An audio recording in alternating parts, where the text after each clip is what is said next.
রীতিমতো বাইরে থেকে কেক এনে আমাদের ক্যাফের ভেতর জন্মদিন সেলিব্রেট করা হচ্ছে, আর এও কিনা আমাদের চোখে দেখতে হচ্ছে। আর এই যে হবু দম্পতি প্রি ওয়েডিং শুট করতে আমাদের ক্যাফেতে এসেছেন, এনারা নাকি 20-12-এরও বেশি আলদোতে এসেছেন। আর ওই যে কেকের ব্যাপারটা, এটাই বলার ছিল, জন্মদিন হোক বা অ্যানিভার্সারি সেলিব্রেট করতে চাইলে তোমরা বাইরে থেকেও কেক আনতে পারো, আমাদের তাতে কোনো অসুবিধে নেই। আমাদের ক্যাফে সেই ছোট্ট বেড়ালটা চলে যাওয়ার পর আরেকটা যে নতুন বেড়াল এসেছিল, সে দেখি আরেকদিন এসেছে, আমাদের কত আদর খেয়েছে, এবং তার দাবি শুনে যেটা বুঝতে পারলাম যে ওনার একটু খাবার চাই, তাই একটু সেদ্ধ মাংস আর ভাত দিয়েছি। কি আয়েশ করে খেয়েছে খালি দেখো। আর শুধু তাই নয়, আমাদের অতিথিদেরও আদর খেয়েছে, লাঞ্চটা সেরেছে, ডিনারও সেরেছে, তারপর উনি বাড়ি গেছেন। এ মাসের 6 তারিখের জন্য আমরা প্রচন্ড পরিমাণে উৎসুক হয়ে বসে রয়েছি, কারণ 4 জন গর্ভবতী মাকে আমরা নেমন্তন্ন করেছি স্বাদ দেব বলে।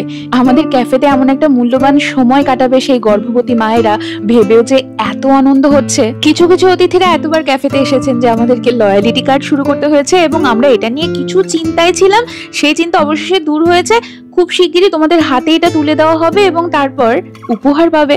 দেখতে দেখতে হেসে খেলে আলদো ক্যাফের 8 মাস পূর্ণ হতে আর ঠিক একটা দিন বাকি। কি করে যে সময়টা পেরিয়ে যায় তা ঠাহরি করতে পারা যায় না। এই ভালোবাসার আমের মরশুমে আমরা আম নিয়ে যে 3-4টে ডেজার্ট লঞ্চ করেছি, সেগুলো এত ভালোবাসা পাচ্ছি তোমাদের থেকে। বলে রাখি, আলদো ক্যাফের official social media handle YouTube, Facebook আর ইনস্টাগ্রাম 3টে জায়গাতেই আছে। দেখা হচ্ছে খুব শিগগিরই সল্টলেক CD4-এ।